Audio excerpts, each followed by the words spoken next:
there's a comment here from James saying, I think this is fair to point out, 3 of the back 4 haven't played regularly, if at all, with each other. McTominay can't do the defensive midfield just yet anyway.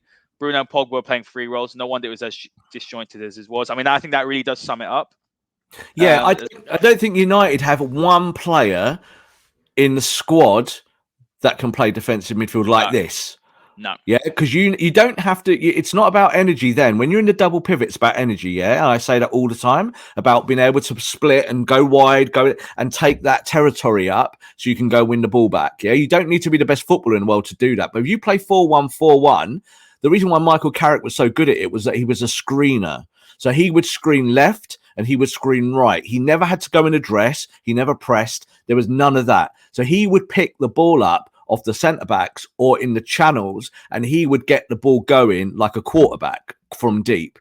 Scott McTominay cannot do that. Can't do that. Rob, can I make a point? But no Man United player can do that. There isn't one in the squad that I would look at and go, you play 4-1-4-1, we have the perfect defensive midfielder. And this is why we play the double pivot, and this is why we play 4-2-3-1.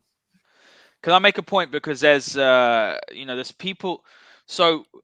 You have a player's ability, right? Let's talk about Scott McTominay's ability. Let's compare him to Michael Carrick, and we're not comparing him because they're just not like for like at all. Where Michael Carrick naturally excelled was his reading of the game.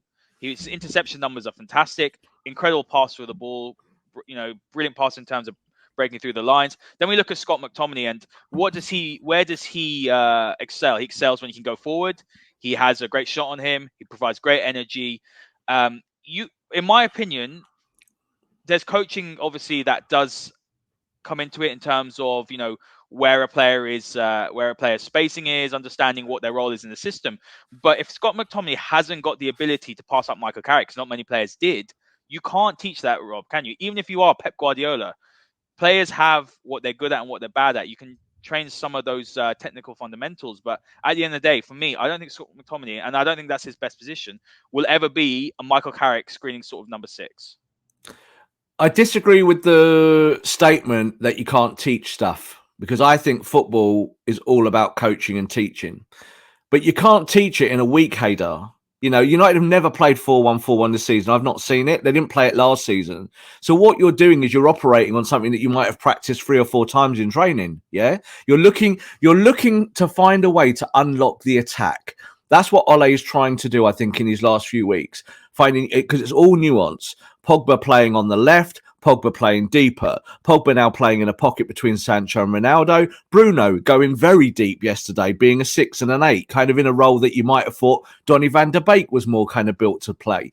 All of these kind of things are experimental, but it also tells you, unfortunately, it feels like they don't really know what they're doing. So this is it. So the players don't know what they're doing, the coaches don't know what they're doing, and it's being reflective in performances. Like you're just saying, hey, can you teach Scott McTominay to do a job? If you took Scott McTominay for a year and taught him to be a proper defensive midfielder, and that was his job, and you said, Scotty, this is your job for the next year, and you're going to do this non-stop, I think Scott McTominay could be a proper defensive midfielder.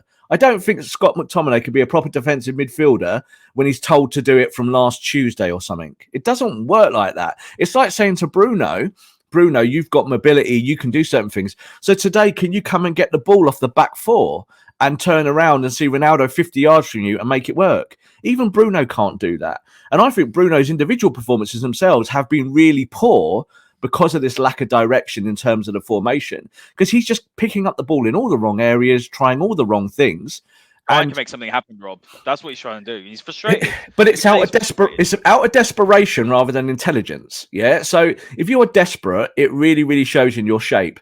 And like I said about the guy who said that Villarreal looked like a swarm of bees because they were so well organised, Manchester United were the opposite of a swarm of bees. They didn't look. There were times where it looked so fragmented that Pogba and Bruno and McTominay might be 3 yards from each other, and then 10 minutes later, they'd be like 50 yards from each other, and Villarreal were exploiting it every time.